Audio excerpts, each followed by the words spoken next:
বসন্তকালে মাঠে খেলতে দারুণ লাগে। ঝিরঝিরে বাতাস, পরিষ্কার নীল আকাশ চারিদিকে অনেক দূর পর্যন্ত দেখা যায়।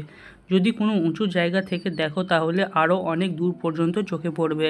মনে হবে পৃথিবীটা যেন বিশাল গোল রুটির, আর তার ওপর আকাশটা গম্বুজের মতো ঢেকে আছে। এক ছুটেই চলে যাওয়া যায় দিগন্তে, যেখানে আকাশটা এসে পৃথিবীতে মিশেছে। প্রাচীনকালে মানুষ বিশ্বাস করত যে পৃথিবীটা চ্যাপ্টা রুটির মতো। সে সময় রেলগাড়ি, এরোপ্লেন কিছুই ছিল না। তবুও পৃথিবীর শেষ কোথায় দেখার জন্য উটের পিঠে চেপে বড় বড় নৌকায় করে তারা অভিযানে যেতে শুরু করলো। কোনো সমুদ্র বা হ্রদের ধারে দাঁড়ালে নিজেও এই ব্যাপারটা যাচাই করতে দেখতে পারো। খ্রিস্ট জন্মের 200 বছর আগে গ্রিক দার্শনিক এরাটোস্থেনিস এই ব্যাপারটা লক্ষ্য করে বলেছেন যে পৃথিবী আসলে গোলাকার। এরপর শত শত বছর কেটে গেল।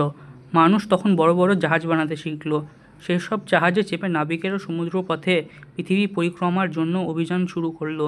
1519 সালে পর্তুগিজ ভূপর্যটক ম্যাগেলান 5টি জাহাজ নিয়ে যাত্রা শুরু করে ক্রমাগত পশ্চিম দিকে গিয়ে শেষ পর্যন্ত আবার একই বন্দরে ফিরে এলেন। এইভাবে ভূপ্রদক্ষিণ করতে গিয়ে স্পষ্টভাবে বোঝা গেল যে পৃথিবী চ্যাপ্টা নয়, বরং গোলাকার। পৃথিবীর আকার পৃথিবীর মতো, কিন্তু এটা ব্যাপারে আমরা পরে জানতে পারবো। যেথায় পৃথিবীর আকার হচ্ছে পৃথিবীর মতো, অর্থাৎ জিওড। এবার দেখা যাক আমরা কেন বুঝতে পারি না পৃথিবী গোল। আসলে পৃথিবী এতই বিশাল যে এক নজরে যেটুকু দেখা যায় তাতে চ্যাপ্টা সমতল বলে ভুল হয়। 4টে বৃত্তচাপকে লক্ষ্য করো। 1-এর ব্যাসার্ধ সবচেয়ে ছোট, আর 4-এর ব্যাসার্ধ সবচেয়ে বড়। সবকটা বৃত্তচাপের চিহ্নিত করা অংশ দেখো। বলো তো কোন বৃত্তচাপের চিহ্নিত অংশটা বেশি বাঁকা, কোন বৃত্তচাপের চিহ্নিত অংশটা প্রায় সোজা। বৃত্তচাপ যত বেশি দৈর্ঘ্যের ব্যাসার্ধ নিয়ে আঁকা হয় তার বাঁকা ভাব বা বক্রতা তত কম হয়। পৃথিবীর গড় ব্যাসার্ধ হচ্ছে 6400 কিমি। এত বড় ব্যাসার্ধের একটা বৃত্তের ওপর দাঁড়িয়ে এর খুব সামান্য অংশই আমাদের চোখে পড়ে। তাই ভূপৃষ্ঠটা চ্যাপ্টা বলে বা সমতল বলেই মনে হয়।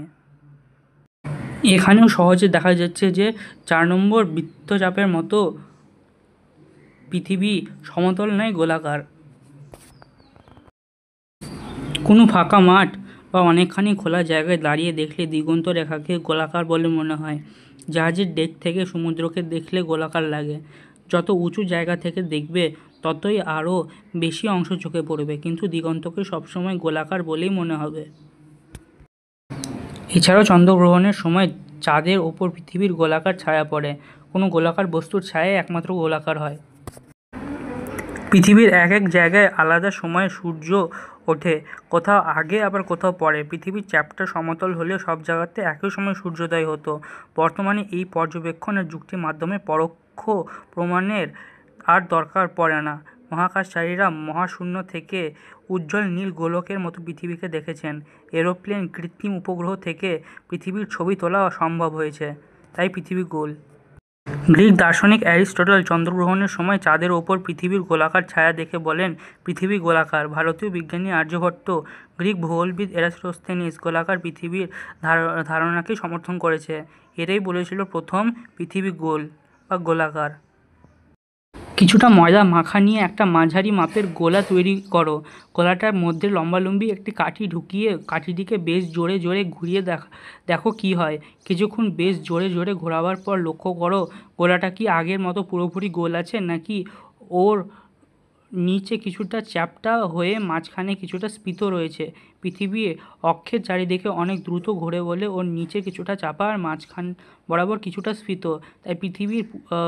তাই পৃথিবী পুরোপুরি গোল নয়। কমলালেবু বা নাশপাতির সঙ্গে পৃথিবীর কিছুটা মিল থাকলেও আসলে পৃথিবীর আকৃতি পৃথিবীর মতোই, যাকে আমরা ইংরেজিতে জিওড বলি। জিওড = আর্থ স্ফিয়ার। পৃথিবীর পরিধি প্রায় 40,000 কিমি, আর পৃথিবীর মেরুব্যাস 12,714 কিমি, আর নিরক্ষীয় ব্যাস 12,756 কিমি। পৃথিবীর নিরক্ষীয় ব্যাস এবং মেরু ব্যাসের তুলনায় 42 কিমি বেশি, অর্থাৎ পৃথিবীর মাঝ বরাবর 42 কিমি স্ফীত। ভেবে দেখেছো পৃথিবীর সর্বোচ্চ স্থান হিমালয় পর্বতে মাউন্ট এভারেস্ট সমুদ্র সমতল থেকে 8,848 মিটার উঁচু, আবার সর্বনিম্ন স্থান প্রশান্ত মহাসাগরের মারিয়ানা খাত সমুদ্র সমতল থেকে 10,915 মিটার নিচু। সবথেকে উঁচু আর সবথেকে নিচু জায়গা দুটোর মধ্যে পার্থক্য প্রায় 20,000 মিটার বা 20 কিমি। পৃথিবীর ওপরে এই উঁচু নিচু জায়গার জন্য কি তার আকৃতির কোনো পরিবর্তন হয়? পৃথিবীর ওপরে যত পাহাড়, মালভূমি, নদী, হ্রদ, সমুদ্র আছে, তার জন্য কি পৃথিবীর আকৃতিটা এবড়ো খেবড়ো গোলকের মতো? আসলে পৃথিবী একটা বিশাল গোলক। তার গায়ে পাহাড়, পর্বত, নদী, সাগর থাকা সত্ত্বেও একে মহাকাশ থেকে মসৃণ গোলকের মতোই দেখায়।